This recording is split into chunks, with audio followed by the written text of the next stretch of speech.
Right. Good evening, everybody. My name is Tennille Murray. I'm the Community Engagement Director at HAA, and it is my pleasure to welcome everybody here this evening. I can see we have a lot of people here online on Zoom with us right now. I'd also like to welcome our guests who are watching on our Facebook Live and those who are listening in tomorrow on J-Air.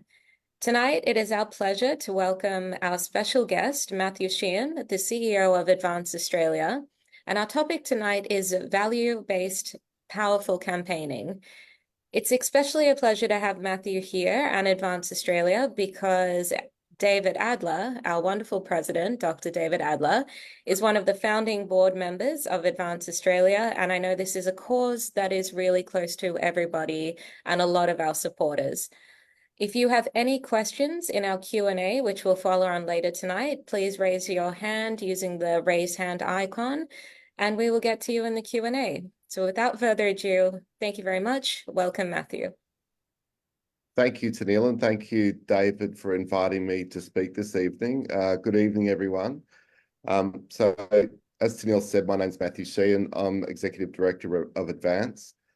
So I suppose I like to start because I would appreciate that for many of you, Advance would be, perhaps you don't know much about us or you've only just heard about us recently, and that was probably likely the case during the Voice referendum. About 7.5 years ago, the seed donor or the seed brainchild, I suppose, who was a Sydney businessman, identified that all the permanent campaign infrastructure in this country outside the parties existed on the far left. At the time, it was mostly housing get up, but there were a whole lot of other sort of related entities where the permanent infrastructure was laid.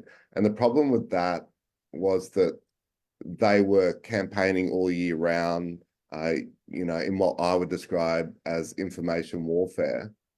And that when elections came around, it was often too late. Issues had already been lost months or years prior to anyone voting on a particular policy. So the gap was identified, and essentially what our mission statement from the very beginning, before we even launched, was we wanted to defend the fruits of the Judeo-Christian West. And for the purposes of our organization, that was three things. So freedom, security, and prosperity. We don't campaign on any other issue. We exist solely to defend and promote those three things. And we do it all year round.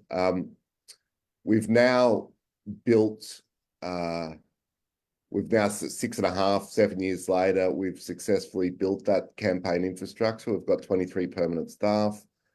We've got 311,000 supporters, 33,000 donors.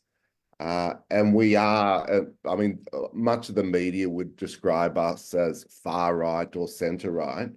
But I think the truth of the matter is we are what we set out to be, and that is a centrist campaign organisation. There's nothing more centre, in my view, on the political spectrum than campaigning to promote and defend those three things, those three values: freedom, security, and prosperity.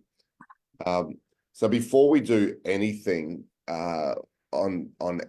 before we decide to undertake any campaign, we look through those three prisms to decide whether we'll undertake it or not.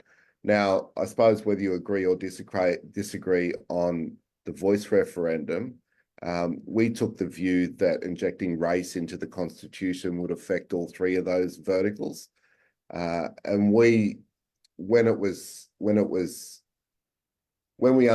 knew that there was going to be a referendum to be had about 12 or 14 months out from the actual referendum date, we soon realized that we were the only campaign group with the infrastructure, the platform, the know-how, the personnel, the data to actually run that campaign, run a federal referendum. We were lucky because, as David knows, Jacinta Price, who's now Senator Jacinta Price, was working for us for a couple of years as a spokesperson. So we had a lot of good relationships there. And I suppose the rest is history. We took what from 12 months out from the referendum, we were on a losing position from about 68 or 70% to 30%. And we took that to a 60-40 win over a period of 12 months.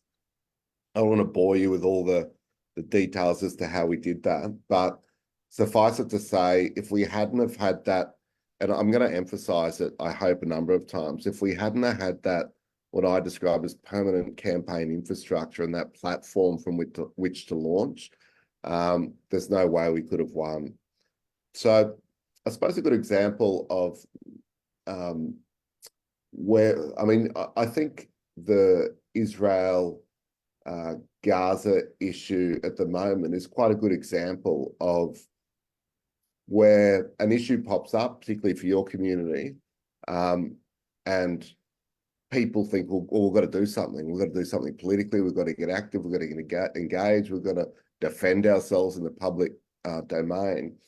And they try and stand up these organizations and groups and then try and campaign. But the problem is it's actually very expensive to build the infrastructure. It takes a lot of time.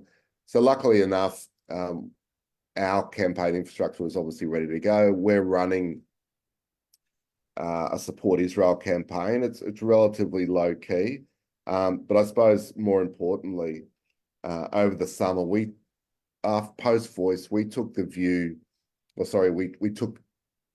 took a breath, and then we thought, well, what's the biggest threat to freedom, security, and prosperity in this country? And after about 2 weeks of research, we discovered that it was the Greens. They, as you know, are anti-Semitic. They have been growing in their power over the last 40 years to the tune of about, on average, one state or federal seats per year, so that they now occupy 40 seats in state and federal parliaments across the country. And Dave, if you don't mind, I'd just like to share with you. We're calling this campaign. So obviously we decided to undertake what we call as a Greens Truth campaign, because as far as we could tell, not only for reasons are they not only to defend our Jewish brothers and sisters in Australia, but also to reduce their power and their influence on the policies and legislation that come through Parliament, because they have become a growing power. So Dave, I might just share, if you don't mind, and I hope everyone will be interested at least a little bit in it. Just a couple of slides from our strategy document, which talks about how we're going to conduct this campaign. I'm just going to try and share the screen. I'll let you know when you're successful. Yeah, that's on. So that's just the branding, obviously. We're actually doing nothing else between now and the next federal election but this campaign. We think it's so important that someone expose the Greens for who they are and reduce their power, their toxic power in this country. And no one else has the ability to do it or the will to do it. Labor certainly don't intend to do it because they're propped up by the Greens vote. The Libs can't do it because they're busy bashing Labor. We're the only one with the size and muscle and the know-how to actually explain to the Australian people what they really stand for. So I'm just going to, again, that's just a bit of a briefing on where we're at now. We do everything in-house. Again, we have 23 full-time employees. We've grown to be Australia's largest centrist campaign group, not linked with any party. And we only campaign on those three things, as I was saying. So this I suppose is the thing that when the team put it together over the summer, I took a look at it, or the team took a look at it with myself and decided something has to be done about this. As you can see, in 1983, there was one state MP nationally, and that was Bob Brown. And that's grown to 40 state and federal MPs over the last 40 years with quite a consistent average growth. They also have about 56 local representatives at local government. And I guess the one thing that I want to say is that what's carried their success, what's created their success and produced their success is not necessarily the individuals involved with the party or the MPs. It's the brand. It's the brand that people vote on. People think that the brand is the brand of Bob Brown, where once it was a genuine, sincere, quite valid party that took the view that it wanted to protect the wilderness, old growth forests, and a whole lot of other worthwhile endeavours. Unfortunately, it's grown into quite a toxic, non-environmental party. You can see in that little graph at the top, that shows that 20% of all Labor votes start out as a Greens vote. So that, I guess, not only do they have the power inside the parliaments, they actually, that's another way that their power manifests, in that Labor know that they're absolutely reliant on Green preferences, and therefore they can throw their weight around on policy issues such as Palestine. I won't, again, I promise you I'm not going to pull up too many of these slides, but this one I think is fascinating because we think it's the first time it's been done in this country. In January, we wanted to understand how it is that the Greens have grown to become so powerful. So we commissioned some research, and it was a large bit of research. It was about 4,500 people, which is about 2.5 times news poll. We instructed the researchers. We wanted to understand what the Australian people thought about the political parties from a brand point of view. We didn't want to know about what people thought about the policies or the politicians. We wanted people to think about, okay, think about the parties as Nike or Apple or Toyota. How do they make you feel? What values do they hold? And this, none of the survey was closed questions. We didn't provide any of the answers. This is solely open. So as you can see there, when you look at the Libs brand, 54% of the country either think they stand for nothing or just looking after the big end of town. So from a brand point of view, they're in a bit of trouble. Labor still have the residual 37% who think they look after workers, which, from their point of view is quite a good thing, but somewhat of a hangover of historical, historical policy perspectives. They do have 26% who think they stand for nothing. So I guess what you have is the two major parties, when nothing sits in one of the two top boxes, people don't understand anymore what these guys stand for from a values point of view. And that's a problem for those two parties. And I think it's partly a fruit of that is that their primary vote has been dropping. So where now you're in a situation where 30% of the country votes for neither of those two parties. National Party, well, they're in real trouble. They're 47% think they believe in nothing, which is, if you own that brand, you'd probably trade it in. The Greens, unfortunately, you can see they're 78% of the Australian people, not just Greens voters, but all voters, think they either stand for action on climate or protecting the environment. So they clearly have the strongest brand in this country politically. Now, I'm sure most of you will agree that the reality is actually the 6% down the bottom who think they stand for left-leaning socialist sort of radical activism. Unfortunately, that's not the brand position in the market. The brand, as viewed by most voters, is that they stand to protect the environment and act on climate change.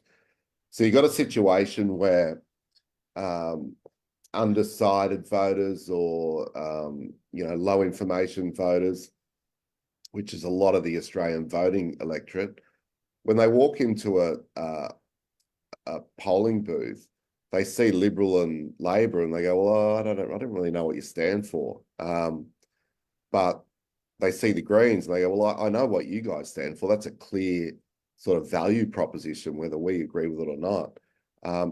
I don't really want to be here anyway. I'm disinterested in politics. If I vote for Greens, at least, number one, I'm going to feel good about something that I did today. Number two, there's no consequence. They don't know what most of us would know, is the Greens want to do away with the US alliance. They want to legalise hard drugs, as they've done in the ACT. They want to get rid of public funding to private schools, which would increase, would increase school fees.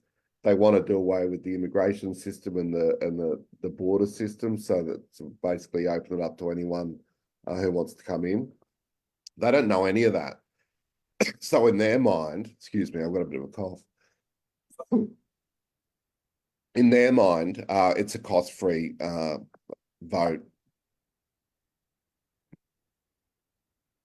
Again, I'll skip through that. You guys know, I would assume, pretty much how diabolical their policies are. Excuse me. So what are we going to do? And I'll end after this one, not only because I'm coughing a lot, but I'm sure Dave might have something to say, or there might be some questions. But what you see there is a photo from 1983 of the genesis of the Greens Party.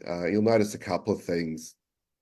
They're standing on the Australian flag, which they would not do today. They'd probably burn it. And they are genuinely believe in the environment. That's their 100% focus. The problem is that about 75% of current Greens voters, and that's probably 10% of the 15%, vote based on that brand. They vote because they think it's the party of Bob Brown. They don't know that their policies are anti-capitalist, anti-Judeo-Christian West culturally, and all the other toxic policies they have. So the key for us is to, first of all, in the first stage, talk about, well, they're not who they used to be.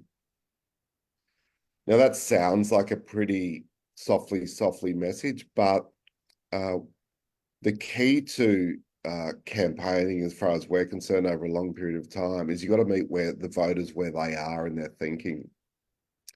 If we came out and said, the Greens are this, the Greens are that, they're bad, they breach the US alliance, they wouldn't actually hear. Cognitive dissonance would kick in. They'd say, and we saw it in focus groups, they wouldn't actually, the shutters would go up. So we've got to be a bit more softly in the beginning.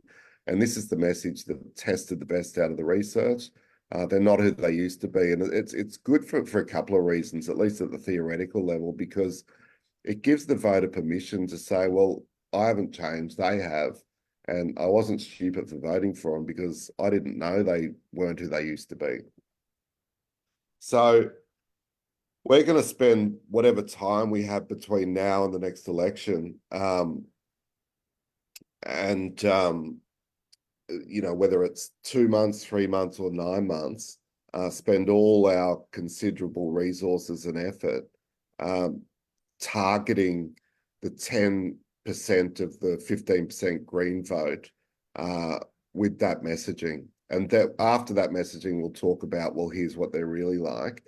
But we'll use the same sort of techniques we used during The Voice, where we can geo-target messaging using our propensity model scoring and our database to actually get a message to predominantly women aged between 33 and 49 who are persuadable, who do think the Greens are just doing the right thing by the environment but don't know anything else. We think we can persuade quite a considerable lot of them. And I'll finish on this, Dave, but we think we can drop their vote in the lower house by 2% and the Senate by 4%. That's the target, and that's no small undertaking. Each percent represents about 175,000 voters, and that would take them back to 2016 levels. We're not going to stop there. We've got to continue after the next federal election to try and expose the Greens for who they are, to try and get their vote back to the 4 or 5% core radical rump. You know, well, I don't know how long it's going to take. We're sort of yet to map that out, but at the very least, well, not at the very least. The first goal is to actually just take down that 2% and 4%. I don't want to talk too much about that, but yeah, Dave, is that? Yeah, that's good start. We're going to press you for some more information in a moment, but if you want to stop your screen sharing, I'll jump in with a couple of things, or I can stop it for you. Here we go. Yeah. All right. Now, Matthew, the first thing I want to put to you is that you're actually already partly on the path of exposing who they are. And I'm now sharing some items I put together, just picked off the social media of Advance. Yeah. So, and some of these are things that are of particular interest to us. You're exposing their lack of condemnation about Hamas, the vandalism of the war memorial, and they wouldn't condemn that. You've used Johannes Leek's brilliant cartoon, Whitewashing October 7. Marine Faruqi with her keffiyeh and etc. Yeah. Adam Band in front of a free Gaza. This is great to see, by the way. But what sort of response are you getting when those sort of, you know, hard-hitting specific messages are put out? Yeah, so those ones at the moment that I think you picked up obviously off our social media feeds. If you've done that in the last prior to the last 12 hours, that they're actually designed. So we've got, to put it in, I suppose, in its simplest terms, we've got 2 communications channels going out at the moment. We've got those sorts of tiles messages going out to activate our supporters, to get people on board, to sign up, to volunteer, to donate. What's just gone out since last night is 258 other ads that we've got approved to go out via social media, which are targeting what I describe as the persuadable 10% of the 15% Greens vote. And a lot of those are focusing heavily on they're not who they used to be. Because we've got to lay that groundwork and get people to stop and consider rather than and ask themselves the question rather than just hitting them with a hard message. But the reaction, I mean, I think we've signed up 12,000 people to that Greens Truth campaign, about the same to our Support Israel campaign. We've raised about $1.5 million of a 5 million target. You know, we get all the usual blowback from the far left, the usual death threats and all the rest of it. And the media reacts on the left as we would expect. They either ridicule us and say, well, they're not effective, they're not going to do anything. You know, the Voice was a fluke. Or, you know, they say we're far right extremists, you know, the usual sort of join the club. I always quite like that. Sorry, Dave, but I think I always wear it as a bit of a badge of honor when they start calling us names and trying to brand us as alt-right or far right. You know, they've lost the argument. They can call us all the names they like. Now, there's a group you haven't mentioned, which I think have some similarity, and that's the teals. Yeah. You could almost call the teals the Gucci greens. You can plagiarize that, by the way. I mean, they're also not who they said they were. Yeah. They were supposed to be, liberals with a climate change emphasis, and we've seen them elected in a couple of seats that have large Jewish communities, and we've seen the gross betrayal that has occurred. Is Vance going to make any comment on the Greens on the Teals between now and the federal election, or are you leaving them alone? We're going to so the Teals vote's interesting. It's sort of and my campaign director, Steve Dave, Yeah. but he described the Teals vote as being sort of made up of three parts. Let's take Wentworth, for example. If you're a Greens voter in Wentworth, and your Greens candidate's not going to get up, well, then you tactically vote Teal because they have ostensibly a green brand and a green policy platform. And if you're Labor there, well, you don't think, well, Labor's not going to get up, so I'll vote Teal. And then there's the Liberal Party sort of, who get peeled off, and the Libs who traditionally vote Lib but have a green interest. So we expect that by exposing the Greens, we will affect the tactical Green vote and the tactical Liberal vote that goes Teal as well. But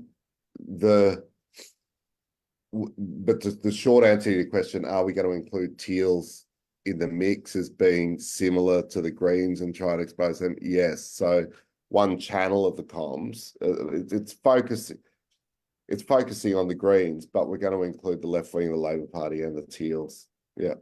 Yeah. Okay. Now, I know you want to stay focused, but I can't let you go without, and we very much appreciate you calling out the failure to condemn Hamas.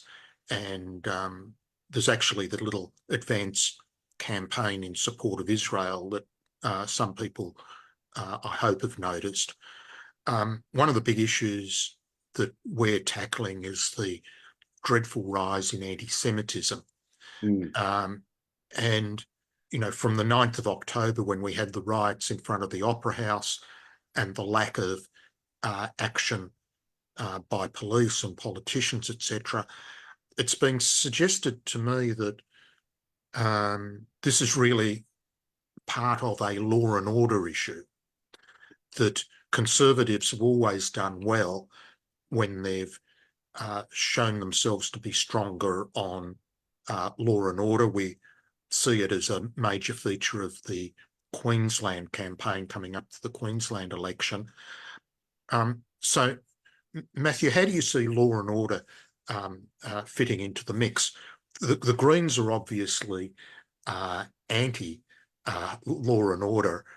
Michael Danby keeps reminding us that on every security bill that's been before federal parliament, the Greens have voted no to everything that's related to security.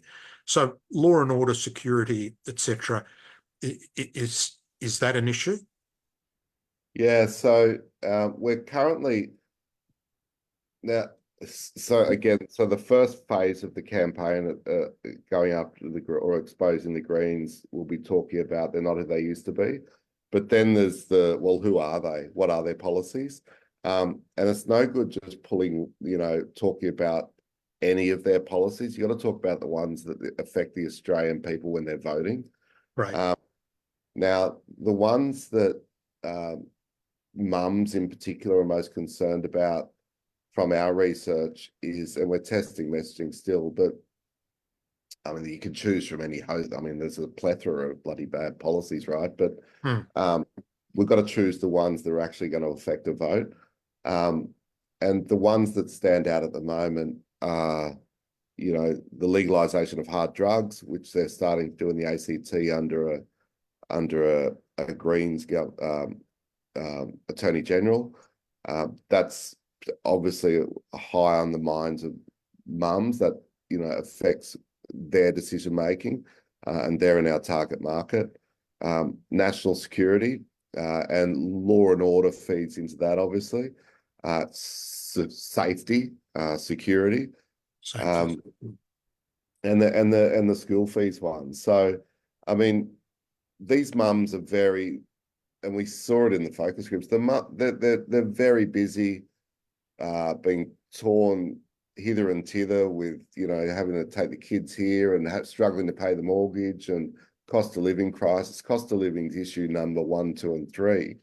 But then if you start explaining to them, well, did you understand that? Have you seen this Greens policy that is going to ostensibly, in effect, promote hard drugs to your kids? You know, the law as a teacher. And also, do you realise they're going to, you know, take down what effectively is what we have our immigration system at the moment, and that also their policies are anti-law and order? Well, you know, the message that, you know, well, it's the reality. It's the Greens' reality under their policies.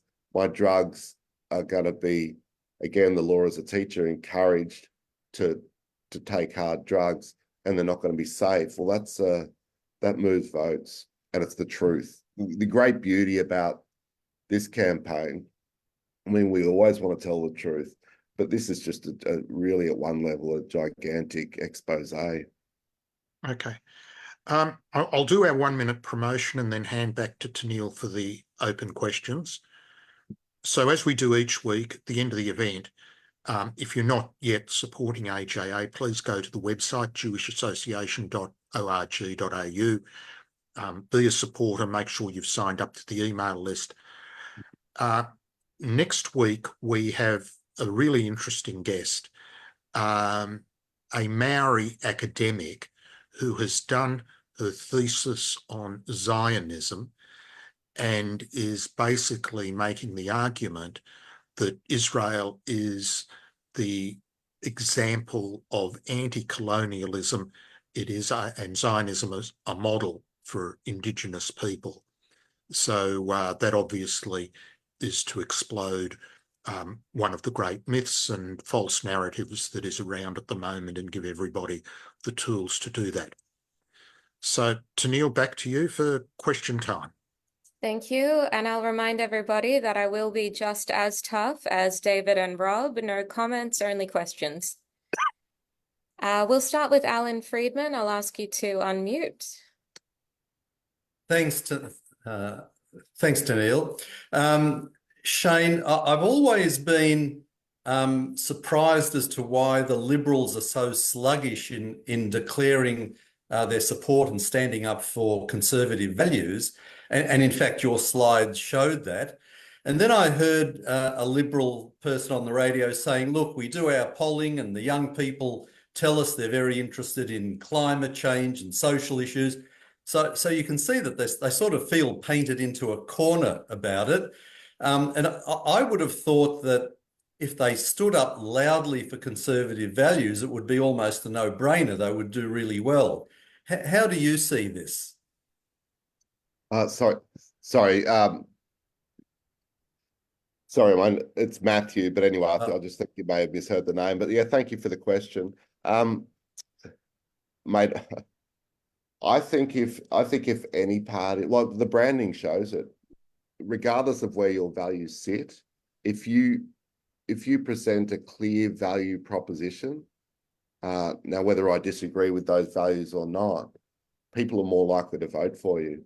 I think if the coalition came out with a set of, if they, for example, ran a campaign, and I don't know that they could do it now, which basically, if it ran over a period of months, that said, here's what we believe, here are our values and our principles, and here's our vision for the country, I think they would get a lot more votes than they would be getting now. It's clear in the research, and the idea that you can, you know, just because, well, we can't do that because the young people, or we can't do that because of the teal vote. I think if you've got a message for everybody, you've got a message for nobody. And I think on the occasions where the Liberal Party or the coalition has been successful in this country, people have clearly understood, whether they agree or not, they clearly understand the value proposition. Hmm. All right, Rosalind, I'll ask you to unmute, please. Hey everyone, thank you so much. Hey Matthew, just How are you? hey, how's it going?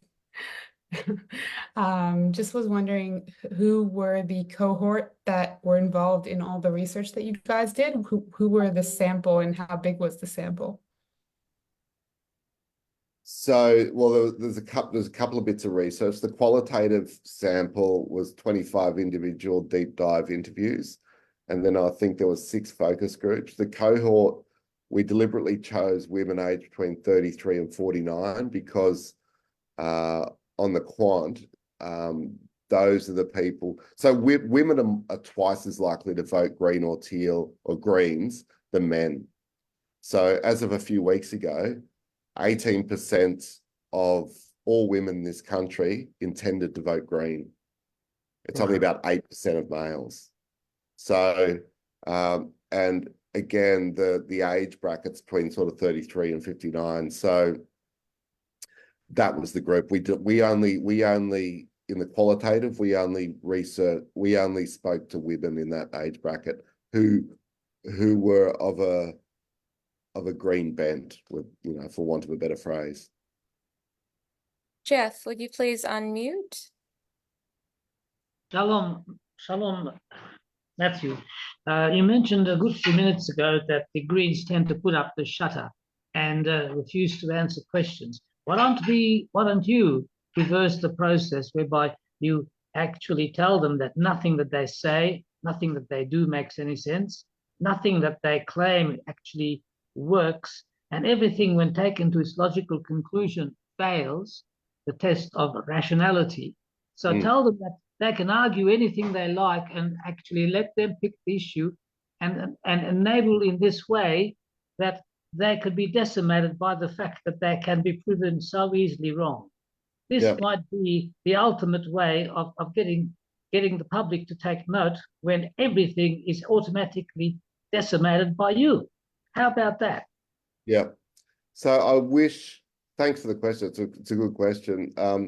I wish that were the case. Unfortunately, so I wish we could have a rational, long-form debate on the facts, the history of their policies, the examples across the world where it's failed and the road it's going to lead us down. Unfortunately, most people vote on how they feel, not on what they know, and particularly the swing voters. And I mean, if I could show you the focus groups, this cohort of voters are so disengaged. I mean, you're talking about a group who can barely name who the Prime Minister is, who sit down on a Friday night and are so exhausted. The idea that, they actually aren't interested in politics. They almost resent having to be spoken to about it. They don't think it doesn't matter who gets in, Labor, Liberal, even Greens. What's it matter? It doesn't affect me. So that's a whole other problem. But the other thing is that the media market and the way they get their information is so fractured. They're picking up snippets 3 seconds, 4 seconds, 5 seconds, or driving by over long periods of time. And unless you got an engaging, emotional, truthful message, but presented in such a way that they will consume it, we're not even in the game. So unfortunately, I wish we lived in a world where we could just outline the facts and have a long form debate, but that world's past, I think. I hope that answers your question. Thank you, Matthew. Shane, would you unmute? Good evening, and thank you for this. This is great. First of all, I just wanted to say that I despise the Greens' identity politics that says a person's value is dependent on their gender, their racial background or religious beliefs. My question is to Matthew. Do you think there's an alternative party that could displace the Greens? Did you say alternative party? Yeah. Not at this stage. I think, again, I go back to the brand study. They're 40 years in the making with 40 state and federal MPs, and they've got the strongest brand proposition in the country. To nudge them out of the way on the left, well, the Teals have done that, but I think it's sort of a whole lot of stars aligned for the Teals to be able to do that. I don't think they're going to be as successful this coming election. I think the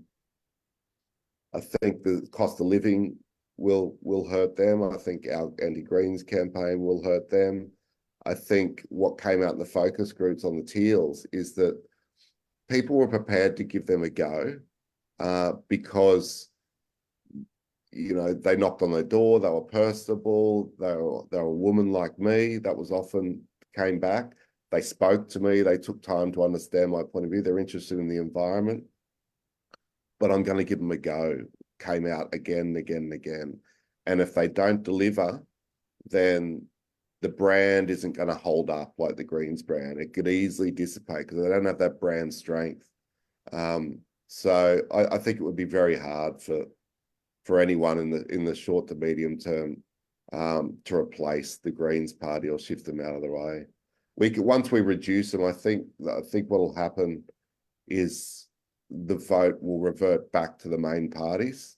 I think that's what will happen. Labor, and assuming that the Libs and Labor can actually then, it does depend somewhat on them being able to strengthen their value proposition. But yeah, I don't think anyone's going to challenge the Greens on the left yet. Anne, I'll ask you to unmute, please, and ask your question.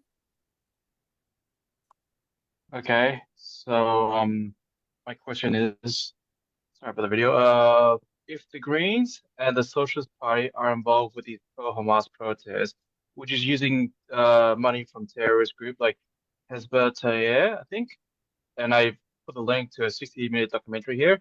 Do you think they should be removed from public office if they're using money from terrorist groups? Did you say the Greens are using money from? Sorry, I didn't question. Just broke The question up. I asked is, I think the question. Okay. I think we've lost Anne. We'll go to Hazel. Hi, Matthew. Thank you so much for everything you've done. That's all right. I assume that when you're preparing your campaign, short of, apart from just calling you names like extremists and so on, the Greens are most likely going to fight back beyond that. Have you anticipated what they might do and how you will counteract that? So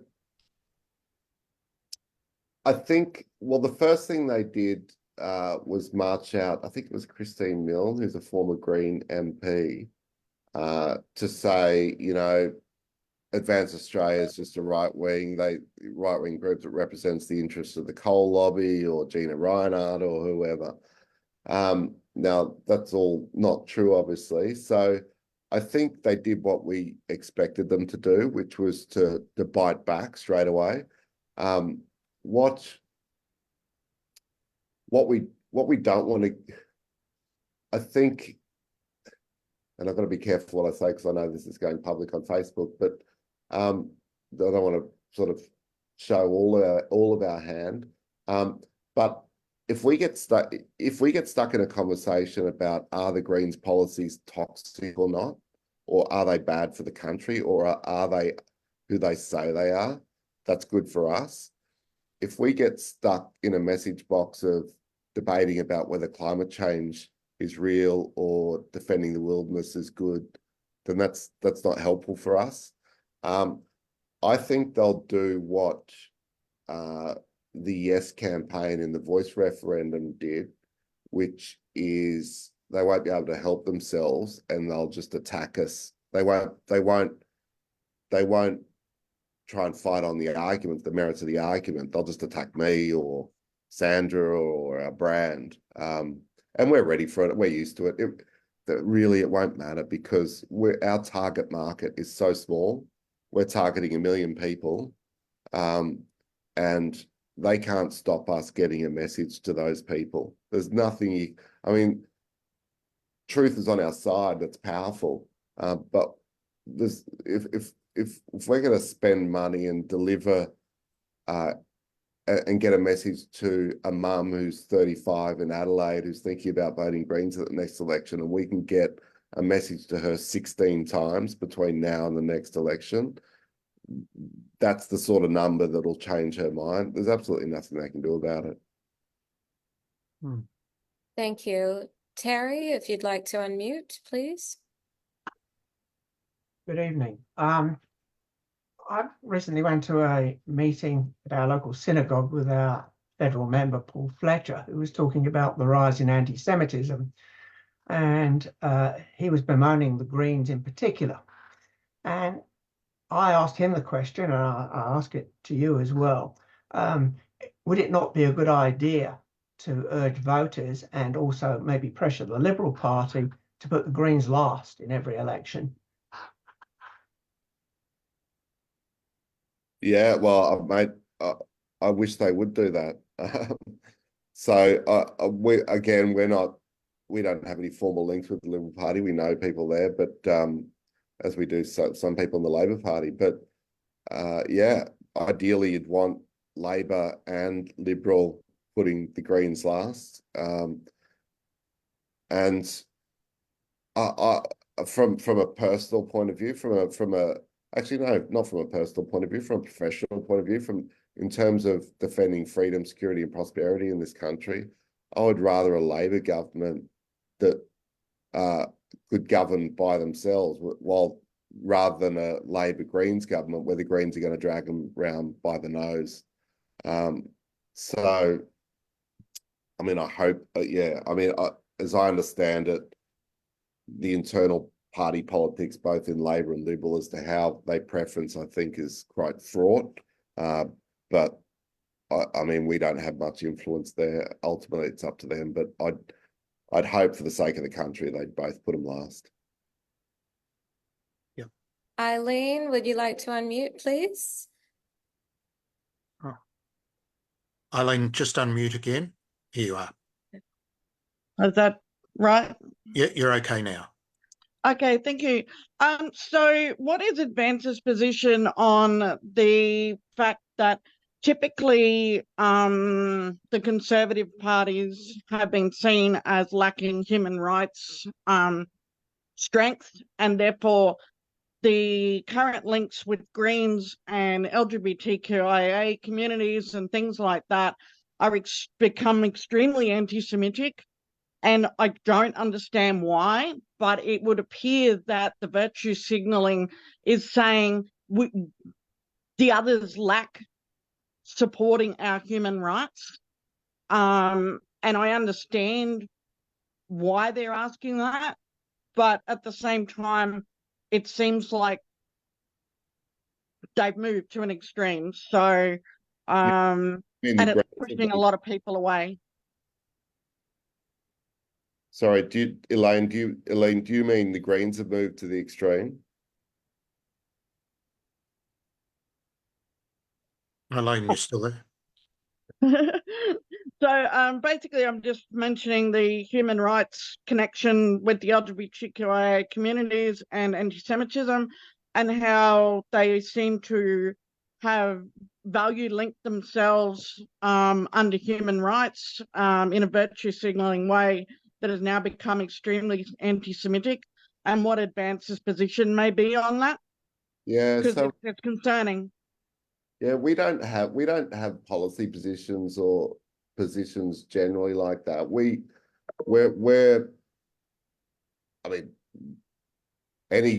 would criticize any group that has an anti-Semitic position, and we would criticize. We have the freedom to be able to pick and choose what we want to fight on. We're not like a party where we have to have a policy on everything. For example, we don't have a policy platform. We just have the three values that we promote and defend, and then we scope the political landscape to see, well, what's coming, what can we do that will promote those three things, or what do we need to remove, what do we need to influence? So yeah, we're a bit different like that.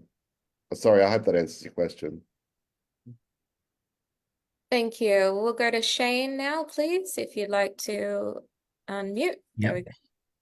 I'm unmuted. Thanks, Tanil. David, Tanil, and team, you do a fantastic job and love seeing you on Sky News. And Matthew, thank you for this session. Could you just clarify, because there's a number of us that do scrutinise a lot of what the Teals do, Zoe Daniels in Goldstone, for one. Could you please clarify, because I've misunderstood, I think, did you say that you'd be preferencing the Teals in some way, or could you just explain that? So no, we won't. So we're not a party, so we don't. If we wanted to, we could be activating, say, Goldstein or any of those, and we could tell people how not to vote. We can't tell people how to vote, otherwise we trip a wire with the AEC. I think I may not have been very clear there. Our goal is to just expose the Greens policies so that people don't vote for them. Now, a benefit of doing that, a partial benefit, will be that we think that will also reduce the Teal vote. Okay, great. Thanks. Thank you. Now we'll move to Debbie. Please unmute. Okay, with the last federal election, there was a very large protest vote. I know there was a campaign to put the sitting member last, and I think that there would be a proportion of the people who voted Greens who didn't really believe in their values, but who who were wanted to teach both Labor and Liberal a lesson, so they put Greens above Labor and Liberal. Now I'm just I'm just wondering if you should like that. One of the earlier people who put a question mentioned about with voting. I'm just wondering if you should mention not to put Greens as a protest vote. Yeah. So I think what happened, I partially agree. I think the protest vote against, and I think it was Morrison against him specifically for the most part. People were waiting for him with baseball bats. I think that vote where they had the option of the Teals, it went to the Teals, a lot of it. And I don't think that's going to be there this time. Now, I think our messaging and our campaign will encourage people not to vote for the Greens, full stop. People aren't voting for the Greens necessarily as a protest vote, at least the cohort that we want to influence. They're voting for them because they know what they stand for. They don't really want to vote, but they know that if they vote for them, at least they're going to feel good. It'll help the environment. I can walk away from this, state school or, community hall and having had to drive out here on a Saturday. And this is how disengaged they are. I don't know who Labor or Liberal stand for, but at least there's no cost to voting for the Greens, and I'm going to feel happy about doing it. That's why they're doing it. Some would be protests, but for the most part, no. They genuinely. It's a case of the Greens have a very strong brand, and whilst it's built on a lie, it's very powerful and it's sucking people in. Yep, that is for sure. We'll go to Dennis now. Right, my question is, the political parties have wonderful large teams who man all the electorates and the polling booths on election day. What I see of your organisation is that you publish things and you send emails and whatever. Do you have the foot soldiers who can motivate people on election day when a lot of people are just making their decision as they walk into the booth? Yep. in order to galvanise them against the Greens? Yep. What methods can you adopt? So that's a very good question. About 18% of people decide who they're going to vote for on the day, which is a huge proportion. During the Voice campaign, we had about 36,000 volunteers. We obviously, so there's 2 points here. So pre-election day, we use social media, phone calls, brochures, pamphlets, billboards, the whole lot to get the message to the cohort. We do plan, and I don't want to go into too much detail, we do plan to get our supporters out on booths on election day. What that looks like, we have yet to decide, but they will be there. And I am sure that if anybody is volunteering to support, Matthew would be very happy to have your support on the day. Yeah. So if ever you sign up with us, I think you can just email and let us know that you're happy to volunteer. But if you go to advanceaustralia.org.au and sign up, then eventually an email will come out prior to the election giving you that opportunity if you want to do it. Thank you. Saul, would you like to ask your question? Yeah, actually, I was going to ask the question that Max really asked, that Dennis Max really asked. Okay. But what I want to know is, would you fall foul of any kind of electoral law as you're not registered as a political party? And do not the how to vote cards have to be approved in some way or other by the Electoral Commission? So, or can anyone hand out how to vote cards or preferences or instructions on polling day? That's right. So we're regulated by the Australian Electoral Commission, and we're classified as a third-party campaign group. We get audited every year. So we fall under their legislation.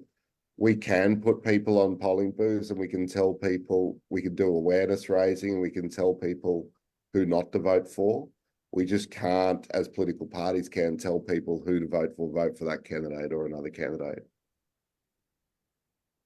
We might just go back to Anne's question, who got cut off earlier. He was asking if the Greens and the Socialist Party are involved with the pro-Hamas protests, which is using money from terrorist groups. Should they be removed from office? Is there any legal avenue we could go down? Fair question. I'm not sure I'm sort of equipped to answer that. I'm not a lawyer and I don't know enough about it. Sorry. Well, with that, it brings us to the end of our session. Matthew, before we sign off for the evening, what can our supporters really do to support you, to support Advance Australia? So if you go to advanceaustralia.org.au and sign up just with an email and a name, and if you're predisposed to wanting to give money to the Greens Truth campaign, all donations between now and the next federal election will go to that campaign. So there will also be opportunities to volunteer at some point. But yeah, if you jump on and take a look at the website, if you're interested, please sign up. And thank you for your time. And thanks, David and Tennille. Well, we enjoy the collaboration with Advance Australia. It's important. I'm just going to show you one more thing before closing, and that is the growth that we have had on social media since the 7th of October. That's Twitter analytics a few weeks ago, showing that AJA has a reach of over 3 million per month. No Jewish organisation in this country has ever before remotely reached that sort of level. And particularly if it's any of the messages that you're calling out about anti-Semitism, pro-Israel, the relationship of the Greens with failing to condemn Hamas, etc., Matthew, that platform's available to assist with conveying that message as well. They're impressive numbers. Yeah. And that is all thanks to our supporters. We cannot thank you enough. We do know the expression, you vote with your clicks. Every time one of you likes one of our posts, shares our posts, gets another friend to sign up to AJA, reshares this recording tomorrow, it supports us, it grows our numbers, and it helps us make such a big impact. So to all our supporters, we really thank you for that. And we continue to encourage you to like, share, and tell your friends, log on every Wednesday, and we will be here to support what's right and what is just. To our speaker, Matthew, thank you very, very much for your time today. It was incredibly informative, and it was a pleasure to have you on. And with that, I wish everybody good evening, and we will see you next Wednesday, 8 p.m.